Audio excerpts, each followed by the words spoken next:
भैया मेरो ब्याह 1998 में भाव तो अब कहना जो है तब मेरी बहू की उम्र 18 साल थी।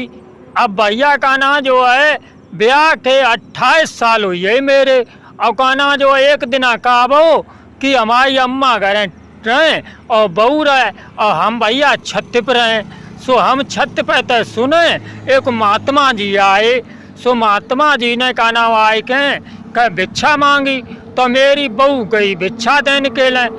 अब भैया का नाम महात्मा जी ने देखो सोचा कही कि कहना जो है जब बताओ बेटी तुम्हारी उम्र कितनी है। तो वह बोली कि महात्मा जी मेरी उम्र का ना जो है 20 साल की है। तो भैया का ना जो है महात्मा जी ने कही बेटा तुम्हारी पति की उम्र कितनी है। तो वह बोली कि मेरे पति की उम्र का ना 5 साल की है। भैया हमने अचंबो मानो, हमने कही जातो बड़ी जुटेलिया, हमने अबेल ना जानी जो इतनी जुटेलिया नहीं करी। अब अम्मा मेरी पीछे गेट की ठाड़ी कौरेत सो बेकाना जो है देखें कि बड़ी जुटेलिया आएगी का ना और भगयाएँ बुरी तरह। अब भैया सास बहुन की तो वैसे तुम जानते 36 को आंकड़ा हो तो अम्मा मेरी बहुत भकियाँ। अब भैया हम सुने हमें बड़ी गुस्सा लगा, हमने कहते का है। फिर भैया उनने कही और तुम्हारी सास की बेटा कितनी उम्र है। तो बोली मेरी सास की अब 6 महीना की उम्र है। भैया अब तो हम बड़ा चंबे और अम्मा की मेरी गुस्सा ना है सदा अम्मा दांती मीसें और बुरी तरह करें अम्मा, लेकिन बोले ना भैया सास जो है बहुत बोलते कम है। तो भैया अब अम्मा दांती मीसें बुरी तरह करें और हम देखें जो नकटोरो।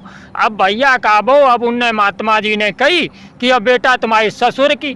तो बोली कि अब ससुर जी मेरे पैदा ही ना है भाई, अब तो हइये ना है हमारे बाप कही। तो फिर अम्मा को रुकबो ही ना है, मतलब फिर तो अम्मा एकदम आई और जकई कहना हो कि बहुत तू जुटेलिया आती और कहना जो है हम जानते थे लेकिन हम कहते ना थे। आज हमने तो पकड़ लो और कहना जो है आज हम कह रहे हैं कि तू जुटेलिया है जुटेलिया। तो बाबा जी बोले ना है माता जी जब जुटेलिया ना है बेटा बताओ अच्छा तुमने कैसे बताई। तो बहाने कही कि महात्मा जी हम 20 साल तक पूजा पाठ करने लगे तो हमारी उम्र 20 साल की भई और हमारी जो पति हैं वे 5 साल तक करने लगे तो उनकी 5 साल भई और हमारी सास जो है 6 महीना तक करने लगी तो उनकी 6 महीना भई। और ससुर जी मेरे अभेव पूजा पाठ ना करते हैं, अभेव ऐसे ही हैं तो उनको जीवन ही ना है शुरू बहु है। तो भैया जो कहानी के माध्यम से हम जब बताओ चाहते हैं कि जो जीवन है वो जब तुम भगवान की भक्ति करने लगे हो वो तो ही जीवन तुम्हारा है, तभी से तो शुरू हो तो है। अगर तुमने